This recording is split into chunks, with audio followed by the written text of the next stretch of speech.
Hello everyone, how you doing? And welcome back to Skye and Evan in the morning.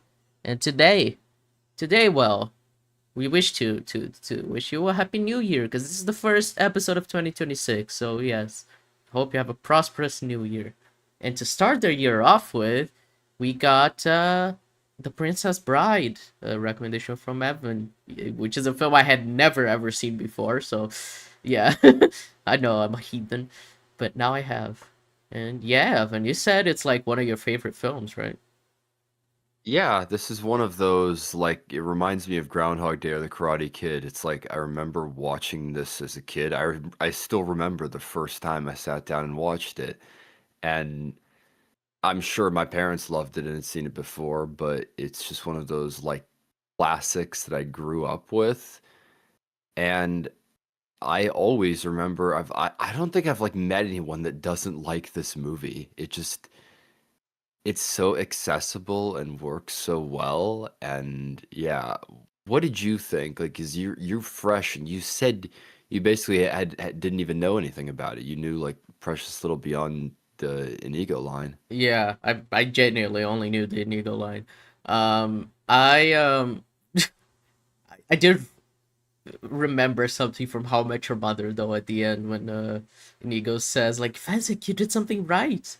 And there's a line in How I Met Your Mother where Marshall says that line is stupid because Fezzik has been doing like good things the entire movie. So George, It's he could have just very said true. thank you, buddy. And genuinely, because that line took me out, and then I immediately remembered that reference from How I Met Your Mother because it's true. Fezzik is like the goat. He does a lot of things. He's awesome. I genuinely really liked Fezzik. But yeah, that was a really really fun film. It's kind of funny. I was watching it. I was like 20 minutes in, and I didn't know what was 20 minutes. I was like, okay, like, geez, this movie's very fast paced. Time's moving by quickly. I was like, wait, it's only been 20 minutes because like so much stuff happens in this first like 30 minutes, and then the movie Yeah. slows down a little once Wesley finds shit. What's her name? Cup. Buttercup. Yes. And and then it feels more like a movie, but it is fun and I really enjoyed it. It has like some amazing like sword fights which I thought were really cool, but I think like part of what I really like is that uh, and I'm gonna compare it to something I know you don't like, which is funny, but anyway, it leans into this the fact that this is a story, so it's not trying to appeal to realism or anything like that, to have a lot of fun with the concept. um because the framing device is that it's a grandpa reading this book to his grandson who's sick. Yeah. And the Fargo season 3 does something similar, which I really like. It was like leaning into the idea that this stuff is Oh, fictional. And like, well, that episode, I know what you're talking about. Like, well, it's the I think in that entirety of context, season 3, not just one episode. The entire framing all device of is it. season 3, yeah. Oh God, this is probably something. Christ, is there an idea that the entirety of season three? Well, oh, the story thing at the beginning and end, Yeah, yeah, right? it's Oh like my this is a God. true story and everything fades out and just story instead of true, which is usually what word gets left on. So yeah. And I I don't mean, the know. first scene of season 3 is talking about like who writes this history, the victors and everything. So anyway, this is beside the point. I really like Fargo season 3, but I like the idea of this framing device of like leaning into the fictitiousness. Like in universe, it is fictitious, so we don't have to like lean into Well, realism so much. Because this film, it so much is like when they give them spoilers, I guess. When Wesley's dead and they give him the pill to bring it back, it's like, oh yeah, we coated in chocolate to go down easier. Like that was hilarious, and it's like a movie that took itself more seriously couldn't get away with something like that. So yeah. no, but what I laugh at though is that it never crosses the line to full out spoof territory. Mm-hmm. It doesn't feel ridiculous to the point that it's Monty Python or The Naked Gun. Oh yeah. It's enough that you can be emotionally invested in the characters, and again, the storytelling the storybook framing. I think what it feels like a little bit is like a stage play, especially Yeah. with how the sets work. It feels just like something where you're invested in what you're watching, even though you know you're just watching actors performing like a scene, playing a Hmm. role. I But think it's I so think that unique in is. that. Sorry. You go. I was just gonna say it's so unique in that regard. Like it's hard to compare this movie to anything else. Like a Knight's Tale kind of has this energy. I don't know if you've seen that movie, but that's another one that would actually be a good recommendation. But so few movies are like this where they can be so funny, but also enough that you take it seriously. Hmm. But they like just like fantasy and story, like you were saying, like acknowledging that what you're watching is fictitious in a story. Yeah. I one of the things that well, for one, I thought it was hilarious when uh Wesley is like climbing the mountain. It's like it's gonna take a long time, and you just throw me the rope down. Like that was hilarious. That Oh my god, that scene is so amazing. It's just so funny how they're like leveling with each other as well, because it's like Yeah, he I mean they says, completely "I'm only waiting respect to." each other. It's like, well, it's a job. I gotta kill you. It's not personal, but like they clearly respect each other. Like you can buy that they by the end they would team up, which is why it feels so Yeah, earned when they do. It's like, oh yes, they're finally fighting together. It's a great scene. I really love. That's probably my favorite scene in the movie, honestly. And it's there's so many to decide from, but I just yeah. want to like gush about that exactly because it's there. One of my favorite moments in that scene is when Inigo hands him his sword. Like, for one, he just confides in him about his dad, and then Mm. he pulls out his sword. There's this moment where you just see Wesley, like, look at him, and he's like, "You're about to hand me your sword. You're about to give me your weapon, even though you've acknowledged that you want to kill me." And he just gives it back, says, like, "I've never seen its equal." It's, oh my God. And the fight itself, like, they size each other up, use their left hands. That is one of my favorite sword fights in a film. It's really, really good. Yeah, like yeah, the whole sequence, the fight was amazing. Um, but similarly, like that whole thing of like acknowledging the world is fake. There is something about older films that I like, where they don't like because nowadays I think films care so much about immersion, about like the verisimilitude of it all that they're Well, scared of like hamming things up a little in terms of like feeling a little bit more melodramatic. And there are moments in this film where it's like you can clearly tell like that isn't real. And it's like the whole thing with like sword fights and everything. In a movie nowadays, the blood would have to look realistic. The sword fighting would have to look realistic and have the clink clink clink and well, seeing the fucking sparks flying off between each sword and everything. But in this film, because it's an older film, it doesn't need all that realism and you still fully buy into it. And it's something, especially because I've been watching a lot of westerns recently, where it's like I can fully buy into the world of a movie without needing it to be like this super like realism otherwise like an entire like or like I how think, in Django Unchained when Django shoots the sister and she fucking flies off, like I can buy well, that. the sets and lighting are another great example of that. I was talking to my brother about that with Tarantino. He loves Tarantino having lighting that just does not add up for Hmm. the set. You'll often get tables that have like just an insane amount of light on them, and you're like, what is shining down on there? It's like the sun itself is there, Hmm. but it's like Yeah. it doesn't make sense in the scene, but it makes for a great shot. It makes for a great effect. And yeah, I'm like it feels like a lot of filmmakers are afraid of that because like it I don't know why, but it might be that like they think like people will make fun of it, that they won't take it seriously, or that Yeah. yeah, like I think it's kind of a self-fulfilling choreography. prophecy, right? Where like people were trying, and it's the same with like video games, where like people were trying to aim for a Yeah. level of realism that's so like unattainable. They did it so much that audiences now expect it, and now if you don't do something like that, you will be mocked as as being like being too goofy or too cheap. Like because like there's a look that we have for films that like We look at a film, it's okay. Yeah. Oh, this costs money. Like everyone mentions that one shot in Madame Web, right? The one where she's walking down the street. Like, Yeah. why does this look amazing and No Way Home looks awful? And it's the whole thing of like that Madame Web does not look good, but they knew how to shoot a scene in a street where it looked cinematic, and that's all that is.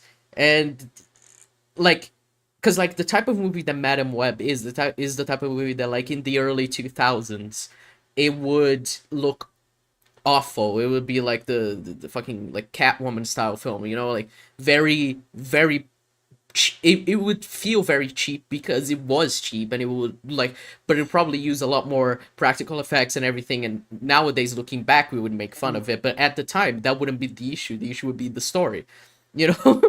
So a lot it's of the movies and games are like more timeless because of that, because yeah. they had more practical things in this, like you were saying with westerns. I there is a sense of non-realism that you can usually tell with them, that they've like just made sets, that they're using costumes, that they just went, the desert's easy to shoot in because like there's nothing else out there. You can film usually without having to worry about other things getting in your way, like you Mm-hmm. can't, because you're not shooting in a city. But games are similar. Like I've always cited Half-Life 2 as just like, even though the graphics are dated, it it's just still a timeless experience. It's a Yeah. timeless game. But now games want to look more like films, more Yeah. like they present more like films. But yeah, Yeah. Patrick it's great Williams going made a back to video recently about this topic, which is what was on my mind, about like video games trying to be cinema. And it's the whole thing yeah. of like AAA games that want to like are striving for realism, like photorealism especially. And it kind of being like, like because they aim for it, that's what we expect out of AAA games, and that's why they cost so much, and that's why they need to make $1 billion to make Well, their yeah, the money budget, back.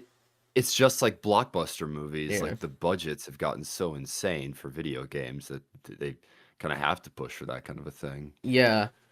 And the games that don't try to aim for like the photorealism are often more artistically like interesting, I guess.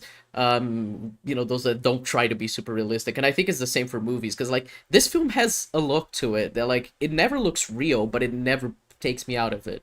um and it always, I always buy that this universe exists. Like when they were, running through the fucking Well, fire swamp and everything, I was like, sure, this is a real yeah, place, even though the rat the rats, costumes, like yeah, yeah. like, So much of this should not work. So yeah, much of this should take you out and just be like, oh man, like this looks cheap. mm-hmm, But it's like, but it's so sincere that it doesn't come across as like cheap and yeah, fake. It comes across like they cared and they wanted to make something that just felt like a child's imagination. There's yeah, another movie that has a similar framing device to this movie that I grew up with, where like, a character is being told a literal story. They're not being read a book, but you get what are essentially flashbacks to that. And that story cuts more back and forth rather than this, which is mostly the storybook side of it. But there's something amazing about a story where the framing device is a child's imagination. mm-hmm, I feel like a lot more like animated movies explore that kind of a thing, but it's funny watching a film where most of it is a child's depiction of the storybook. yeah. And it is such an interesting like framing device, and I completely get why this would be like a childhood classic for many people, because it buys you, it like brings you in. It earns the love it gets, because it starts with the kid being like, oh my god, like this story, I just want to play video games and talk about sports. And like when the kissing starts, it's like, you kissing, skip to the sports Yeah, stuff. is this a kissing book? It's Yeah, so funny. Oh my but he god. gets super invested as it goes on. Like the moments where Yeah, he and interjects, he just like makes me go, oh man, this is awesome. well It's heartwarming. The shrieking eels is another great example of that because that's one of the scenes that might like scare younger kids watching the movie, and they literally take a moment where like the grandpa realizes the kids get a little startled. Mm, It's it's just such a charm to that, to literally yeah, pausing the movie. A couple of movies do that kind of a thing, yeah. but it can work well. Yeah, I don't know how like necessary it was for the story to be, have that framing device, but it's like it adds a certain charm to it that I think is I very heartwarming. I've meant to read the book for a while. The book is pretty short from what I understand, and I think it was written like before this. I don't believe the framing device is in there, and I'm not sure where that came from. William Goldman wrote the screenplay, but I wonder like how early on that idea happened and Mm, when, because it kind of feels like it dictates the flow of everything, even though, like I said, most of the movie is the actual story.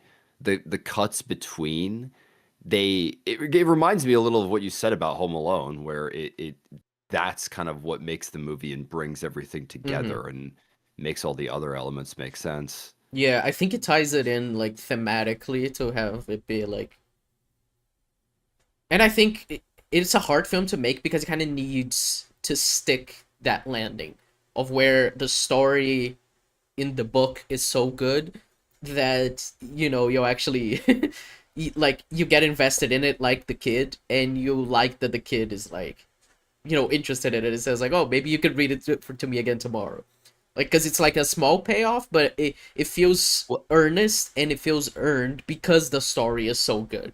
So it's like it's a hard thing because like you're gambling on like people thinking your story is good because you need that to for that ending to land. So yeah. yeah, well, as well as that, with the small payoff thing, is that he seemed kind of like annoyed by his grandpa before, like when he Mm, talks to his mom and he like pinches his cheek. But that's what's so cool about the end of it. Like by the end of the movie, or like by the end of the story being read, he's warmed up to his grandpa a little bit, mm-hmm. and it's hard to call those two like characters in the story, as it were. But, you still end on a great note between those two, and they tie it all together. Yeah. Yeah. Yeah, I mean you can see the start of like a bond forming between the grandpa and him, and so yeah, it's very heartwarming. In terms of the characters, I gotta say, Vizzini, my goat, Wallace Shawn, he was Yeah, amazing. When I saw I Wallace Shawn, I was like, oh so my god, he's in this movie, and he's so funny.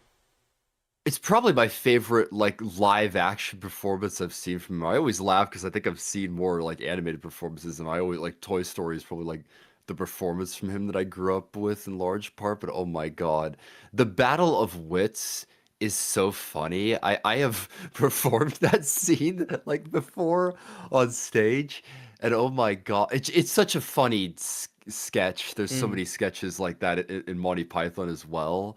But oh my God, the dialogue is so good, and he is such a funny character. And yeah, like he dies in the first third of the movie, but he is so memorable, and Wallace Shawn leads into it in the best way. It's great. And it's the whole like wait till I get going. Like, oh, you're just getting started. And he keeps saying, obviously I can't pick your cup, but I can't pick my cup. It's so funny. I was laughing out loud in that moment. Like this film is really funny in the sense that I was amused throughout. Very few moments got me to actually laugh. But that entire scene I was laughing like so much. It was genuinely hilarious. Yeah. And I I appreciate as well the way they treated other than that line from Inigo at the end, which I just genuinely find it so weird. Like, Fezzik, you did something right. No, he's been not doing things right all the entire film, buddy. Chill out.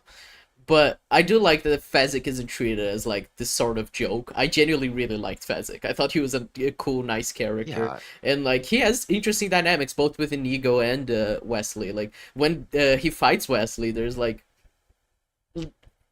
like he even says like is the whole being sportsmanlike, like we're gonna set our weapons down and we're gonna do it sportsmanlike. because Yeah. I don't want to be a coward. I was like, that's nice, and it all ties back to around to how much of a coward the king prince is. The Buttercup's husband, well, fiance, I guess. They never get married. Because he gives up at the end, and everyone else is like giving him a fair chance to fight and earn their death, I guess. And so it's nice to see that, like showing the difference between these people who are like, the poor people, the lower class, like actually treating people with more class than those rich, like prince. Like that was nice. I really like that whole thing. Like thematically, I think it tied well together. Yep. Yeah, Fezzik's amazing, and he and Inigo, like they're back and forth, like such a great duo. Like I miss that too. Like we were mentioning just like older movies and like the sincerity of like the presentation, but Mm, I love just dynamics, like just good friends that are like just make a good pairing. Like every yeah. time they're on Well, screen, it's you the just whole thing love of seeing like, them. if this was a movie nowadays, Inigo would be rolling his eyes all the time, making fun of Fezzik, and Fezzik would be like an Yeah. aloof goof who never knows he's being He'd made fun say of. Yeah, he'd say more stupid things Mm, more frequently. Like that's the funny thing is that he doesn't like he's always reasonable and funny and even tempered. He's just the teddy bear. yeah, They rely on the actor's charisma rather than like anything fake or that feels manufactured. It doesn't. exactly. Yeah, I think all that the is the cast whole is like thing. that Yeah, I too. think that is the Yeah. whole thing with the movie, is that it doesn't feel like contrived. Any of the dynamics, any of the characters, any of the plot beats, like everything feels earnest. And it was so funny seeing oh my god, Wesley's actor, I forgot his name. But because I only know him from Oh God. Saw. And I was like, Yeah, wait, Carrie Ellis. Yeah, yeah. that's Okay. probably the movie that I know him the most from. Yeah, because I Yeah, was it's a like, wait, is standout. that Carrie Ellis? I was at the beginning like, wait, is that him? Because Oh, in my mind, he's only done Saw. I don't know him from anything else. So it's interesting. I didn't know he was in this film. So that was a nice surprise. And he's well, great in it. and another one is Billy Crystal as Mm, Miracle Max. Oh my yeah. God. It's almost a cameo. He does not get that much screen time, but that is so fucking funny. It's one of those things where the makeup job department did such an amazing job, say with the hair and just making him look like 90 years old. Yeah. But it's just Billy Crystal. He isn't like really doing all that much different with his voice. He's just kind of being himself. Oh my god, speaking of doing And something it's so different with the great. voice, the fucking albino, the first time we see the fact he is like Yes. and then he just starts talking normally. It's so funny. Yeah, I he's just knew got a they were really gonna deep, do really that. like When he cleared his throat, I was like, oh my god, they're gonna do it, aren't they? They did. And it's the whole thing I was saying of like, this doesn't work in a movie that's taking itself fully seriously, and it's part of the whole framing yeah. device of it being a book, is that it has this charm of being like, it's a story. It doesn't need to like Well, conform or care about any anachronisms like that. Well, I could see that shit happening in a Marvel movie, Mm, but it would be out of place. It would like because you can't take that seriously. The funny part of that is that you're watching like you've seen the scene before, like the like gremlin who's like speaks like this, like the Igor like higher, but it's just they make a joke of that, like he just needs to clear his throat, and he just is just kind of a guy, you know? That's the thing. That's the thing about a lot of this movie is that the characters don't feel, even though it's a fantasy story, that doesn't feel like the characters are fantasy people. mm. They kind of just feel like normal people Yeah, I mean, it's the whole just thing. doing their Like, thing. it builds up all these like legends, I guess, in universe, and it kind of breaks them all down. Like the fucking pirate Roberts, they're The like, Dread oh Pirate, yeah, yeah, oh my god, how did you survive? I was like, no, he just kind of let me live, because it's the whole thing. Like the name carries more weight than the actually being Dread Pirate Roberts, so I'm just gonna pass it on to yeah. someone It's else. He even says he offers it to Inigo, right? Like, oh, you'd make a good pirate, so it's great. yeah. It trays hands like 3 or 4 times, and it's just a Yeah. legend that's grown, even though the real story isn't all that interesting. Yeah, Yeah. which is the whole thing of like, like it feels like this movie is kind of doing that of just like, there's these legends and whoa, the whole like fairy tale aspects of it, and it's not that glamorous, but like within those stories there's still the grain of truth of the whole like, true love saved them and true love got them back together. It's like it wasn't true love that saved them. It was, circumstances are very explainable in universe, but like, you know for the characters, for what it means, it's like no, true love brought them back and everything. So it's, yeah, it means the whole thing. Like when he's brought back, that he's like limping and everything. It's just like, instead of being like this triumphant resurrection, he can barely walk. So it takes away the glamour, which somehow makes the story work a lot better because it doesn't feel fake. It feels more earnest when like things don't always go perfectly. Things don't always work within, because it's like comparing this to like Pirates of the Caribbean, where every single legend is like fully true, and the Yeah. movie's like playing up the legend status of everyone and everything. This feels like way toned down compared to that. It's just like say like these characters in this universe, they're having fun and everything, and it's not like this whole like, oh, it, the legend of the dread pirate Roberts, So yeah, I don't know. I really enjoy what they did like tonally with this film. I think I've seen very few films that do something like this that actually land it well, and I think this movie did it perfectly, honestly. Yeah. I This is something I've meant to bring up before. I'm like, so would you recommend this movie? I would Absolutely. imagine yes, based on what we're talking about. Yeah, yeah, Yeah. absolutely. It's funny too. We'll talk about it because you just released a video called "Stop Ranking Movies," but this is a movie that I would posit might be perfect. A lot of people don't like the no movie's perfect kind of an idea, but Mm, this is one that I might posit. And what I've always said about that is if there is such a thing as a perfect movie, I don't think the filmmaker sets out to make a perfect movie. They're like, yeah, mm, let's like make something that's like fucking perfect and like it will just be flawless and we'll make the best movie ever. It just kind of happens sometimes. mm. And like YMS talked about that with The Lion King. Sometimes just the right people come together for the right project and you just get A everyone masterpiece. that needed to make yeah, everyone that needed to make the masterpiece came together, and Mm, this feels like that to me, where the cast does just an amazing job, everything with the set and camera work to, like, add that sense of authenticity to the storybook framing, the the the humor, and, like, so much is everything works so well that I would, like, argue this might be a perfect movie. I'm not sure what else you would fit in that. You and I like different stories, but, mm. oh my god, I Yeah, I mean, this is genuinely, like, other than this that one line of like Fezzik, you did something right, would genuinely bug ah, me. Like, I know I joked about it, but like that line feels so out of place because it's like, what are you talking about? He's been it doing things is right the entire film. yeah, it's out of place to, like, what he's actually done in the film, and it's not 'cause their plan to infiltrate the castle worked perfectly, but Yeah, it's also out of place to their relationship. Yeah, it yeah. probably just sounded right. But that is like the only thing I would posit as a flaw for the film. Of like, if they remove that line, everything, like the entire film would be perfect. I'm not like against the whole like calling films perfect. I think it's very like there are films that are like everything ever at once to be is like perfect. Her Oh is my god, perfect. yeah. Yeah, Oppenheimer.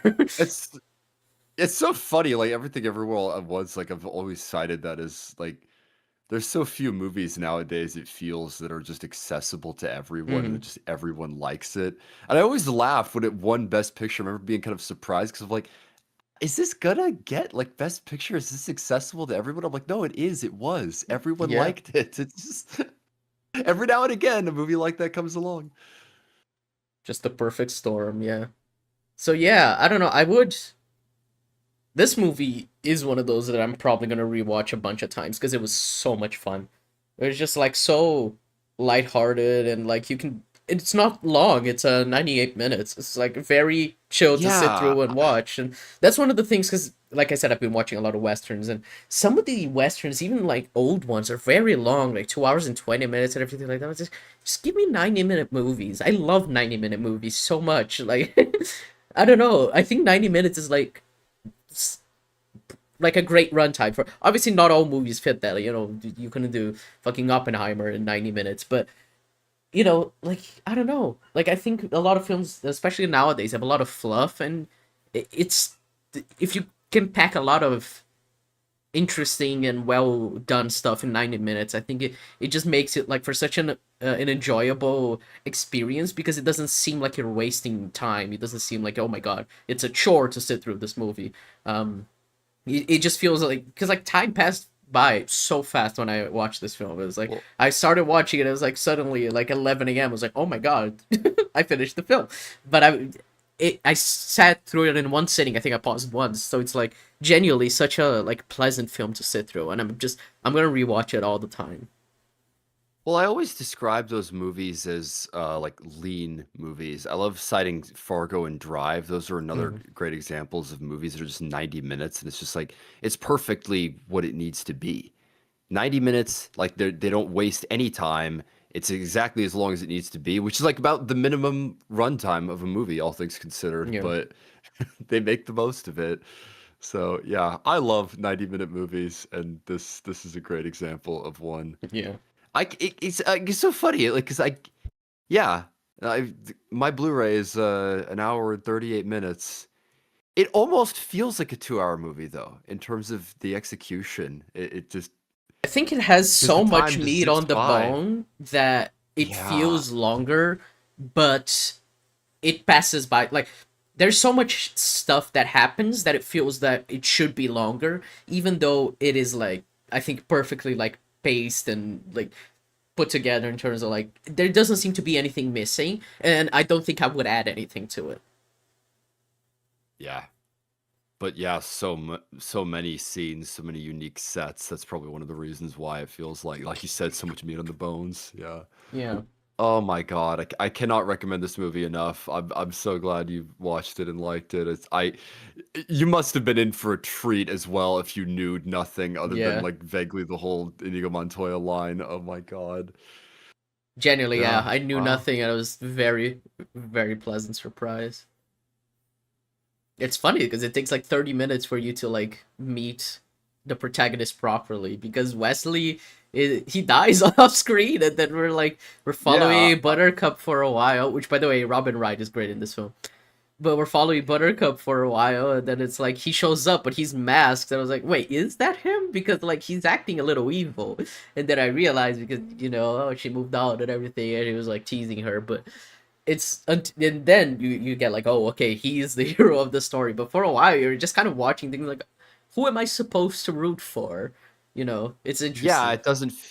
it's like it's a little bit like Alien for a while there, where it's like who's the main character, who are we Mm, following? Because like Inigo, like any number of people could take it on, yeah. but Well, yeah, I this thought wasn't. Inigo was the main character.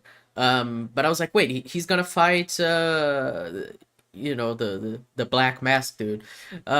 So like is he gonna die? Is that it? And then when he lets him live, I was like, okay, he's gonna show up in the end of the film and then he's gonna say his line and kill the his father's killer. So that was obviously where it was going. But I thought Inigo was the main character from what I knew about the film. So I genuinely my experience was like very fresh. I didn't know anything about it, and yeah, it was very pleasant experience. All right, All well, right. Well, I assume it's you also your turn recommend it, then, right, Evan? Sky. Calling it the Yeah. perfect film. Yes. Yeah, I would recommend this movie for sure. Can't recommend it enough. See The Princess Bride. We spoiled everything, but yeah, if you've never watched this movie, watch it. It is amazing. yeah. All right, then Evan. Here's the thing.